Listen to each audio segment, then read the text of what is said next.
recall when I was reading the book, Atlanta originally, prior to the Civil War, didn't have a very large African American population. It was relatively white, and after the Civil War, it ends up with a substantial population and a very significant population in the history of the South. Talk a little bit about that development. Why Atlanta? Why were African Americans coming to this destroyed environment? It's the war. I mean, Atlanta is transformed by the war before it's destroyed.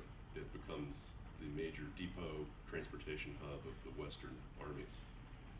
So in terms of production of war material, in terms of transportation of goods and services, in terms of hospitals, Atlanta is the most important center of the Confederate war effort. It's a boom town. So it becomes a boom town. There's an intense labor shortage that takes place in the city. The labor shortage is supplied by the advent of African Americans freed and largely hired slaves. Are these slaves who had followed Sherman, or are they from the surrounding? No, they're from around Georgia for the most part. So they're not part of the liberated army that Sherman brings. And that's a story in itself, and I deal with that in my first chapter. It's an interesting story because Atlanta is a place where opportunities now arise for African Americans and a new kind of black community where the black people who were working in factories and Confederate war effort now begin to accumulate property.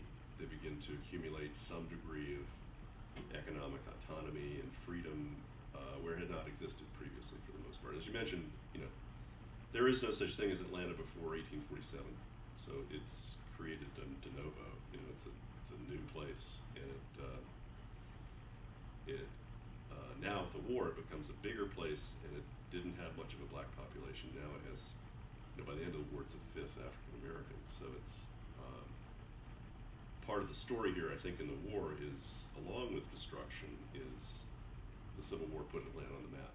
It put it on the map economically, and it also planted the seed for the development of a autonomous black community, all of which becomes important, very important, as you move into the 19th and the 20th centuries. Was this black community segregated in the way that we see in the 20th century as Atlanta was developing in the immediate aftermath of the war, or was it in a community in which there was a fair intermixture between white and black? Did the town become separated by space early on, or was this a later development? It's a later development. Atlanta, in the Civil War period and before, is a fairly compact place, as would be typical of towns and cities of that size in the 19th century.